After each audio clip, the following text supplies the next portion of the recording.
Hi, it's Ross Waugh here from War Infrastructure Management and InfraManage. What I've been going through is a series of videos and presentations looking at the content of this report, which is New Zealand's Infrastructure Management Forecasting and Changes to 2030, which was presented at the Ingenium Conference in June 2013. This is video 4 of a series of 12 around this subject. At the conference, due to tight scheduling, I had 20 minutes to present a 65-page paper. And so what I've undertaken to do is to expand on that a little bit more so that people can get a little bit more detail of the content. This report is available on the warinfrastructure.com website in the resources section. If you want to follow along, I do refer to the report in the presentation. It's there as a PDF, as are the conference slides. Welcome you to look at it on your screen or to print it out and follow along. I'm starting at chapter 6 of the report on page 35, National Infrastructure Trends and Issues. And probably the reason I wanted to look at this is we've examined the fact that New Zealand's doing all right internationally in the first video. We've looked at the fiscal restraints in the second video. The third one, we looked at the changes in overall demography and particularly the ageing population in New Zealand. So this one's just looking at some of the big picture trends in infrastructure. And probably the first thing that struck me when I was looking at this information in a report for one of the government agencies a year or so ago was the fact that New Zealand is still developing its infrastructure. We're a relatively young country in terms of Western infrastructure development anyway.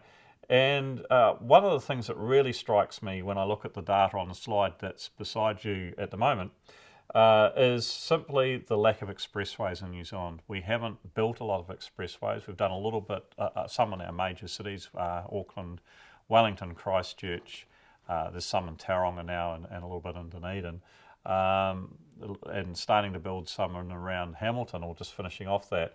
But if we look at the countries that we would perhaps compare ourselves with in terms of topography and population, so Scotland, Ireland, Finland, Norway and Denmark, we are just miles behind, with the exception of Ireland, on expressway production. And it seems to me that one of the trends that's going to occur in New Zealand is that we are going to be building out a lot more expressways over the next 20 to 30 or 40-year period.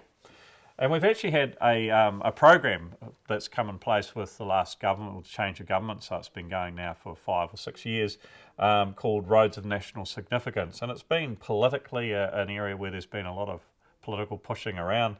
And so we're building about $10 billion worth of expressways around Auckland, and the Waikato Expressway and the Wellington Northern Corridor is going to happen. Roughly 250 kilometres of expressways there. As I said, about 10 billion New Zealand dollars. And that's probably the first wave of the next lot that's going to be needed. And big dollars in New Zealand's infrastructure terms. And obviously once you've built a series of expressways like that, then you've got higher level maintenance costs once you get into that phase than what the roads they replace. Resulting on that, I was doing some work for the Road Maintenance Task Force. One of the things we wanted to look at was the capital expenditure and then how that would impact on maintenance expenditure. And so I looked at possible future roads of national significance or expressways. And there's a list there on the slide beside you. And what I really want to emphasise here too is that this is my own analysis, bears no resemblance to any policy of the New Zealand Transportation Agency or government policy. So I haven't drawn this from any of their material. I have come up with this myself out of my own head. This is not any commitment of the government. But it seems to me that the Hamilton to Tauranga Expressway, given the Port of Tauranga is one of New Zealand's major ports and is increasingly providing secondary service or primary service to Auckland via inland ports at Wiri, and there's one suggested by Tainui just out of Hamilton as well. That expressway, it's a length of 75 kilometres and maybe a couple of $1 billion, is one that's almost certain to go ahead. Cambridge to Taupo at some stage, and maybe a link out to Rotorua for tourist traffic's another one. There's quite a bit of additional Auckland work to be done, and even since the production of this report, the government has committed to the rail loop and the bridge under tunnel under Auckland Harbour and additional work in Auckland, and that will continue. There's probably going to be more than I've identified. Perhaps a little bit more around Napier and Hastings. It seems Levin to Palmerston North, with Palmerston North being the Lower North Highland distribution hub, is a likely expressway. There's expressway construction underway around Christchurch at the moment, which will continue for a little while. And then that's about it. But most of that's, apart from the Auckland stuff, most of the expressway production is rural, so it's not so expensive. Probably another $10 billion worth. And so if you slide up there at the moment is that is mapped. So the black's the existing committed current roads of national significance highlighted, and then the reds are the possible RONs through to 2030 or 2040. Those of you that follow New Zealand politics will know that there's a differing political opinion on that from different sides of the political spectrum. And so that's why I've hedged a little bit about how long that might be. It seems to me that we're going to build those expressways out over time. It's really only going to be a matter of time. The reason I say that is when I was a young lad of about 7 or 8, our family lived at the top end of the North Island in Whangarei, and we had family down in the South Island in Nelson and Ashburton. So every 2 or 3 years, we'd pack up and come south for the school holidays. And the section of road between Taihape and Mangaweka at the time, which was State Highway 1, was a shingle lane, 1.5 lane wide goat track essentially around a whole series of bluffs. The reason I can remember it was I was almost inevitably sick during that period of travel. Now that piece of road is just 3 or 4 big sweeping corners, reasonable standard of State Highway 1, where maybe it used to take you an hour and a half or 2 hours, it now takes sort of 15 or 20 minutes. And so in that period, let's say the last 40 odd years, we've had quite significant improvements in State Highway 1 that have just happened incrementally. And so you're getting that sort of work going on all the time on our major roads. And that's why I think if you look at the next 30-year period through to 2040, almost certain that we're going to build out those additional expressways. So if I was to summarise expressway construction, and the slide up there is showing that now, during the period 1956 to 2006, we built 50 years, roughly 171 kilometres of expressway, a rate of about 3.4 km a year, almost all urban.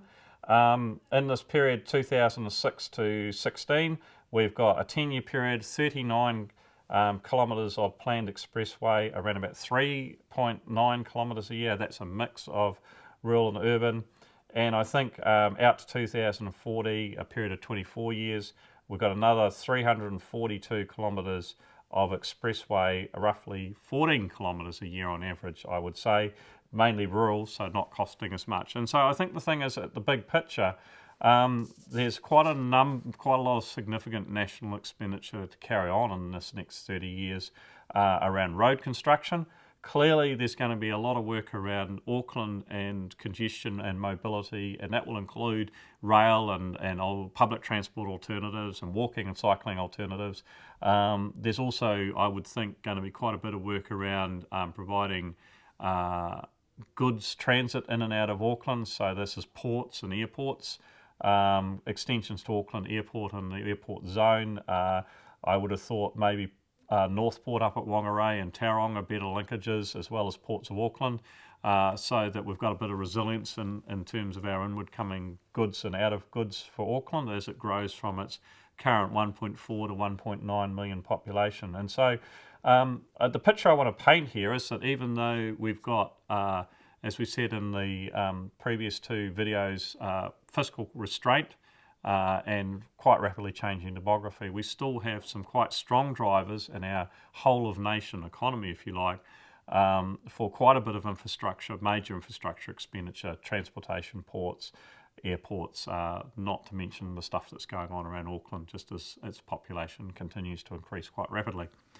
Lastly, in the report, I've put in just a little bit of information that came from a previous paper at an Ingenium conference around the need to build the right infrastructure at the right standard and in the right place. And a couple of diagrams out of the infrastructure manuals there, which you can refer to the original if you want to.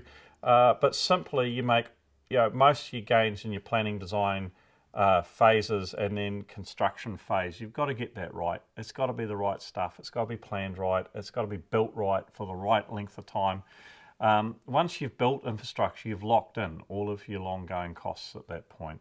And so just following on this plea within the fiscal constraint area, we really do need to make sure that we're getting our construction right. And there are some examples around this country at the moment where it would be fair to say we haven't done that as well as we could. That's around the standards we're applying, it's around the supervision, it's around the competence of the people building and supervising the building, and just taking a real interest in making sure that they're doing a good job.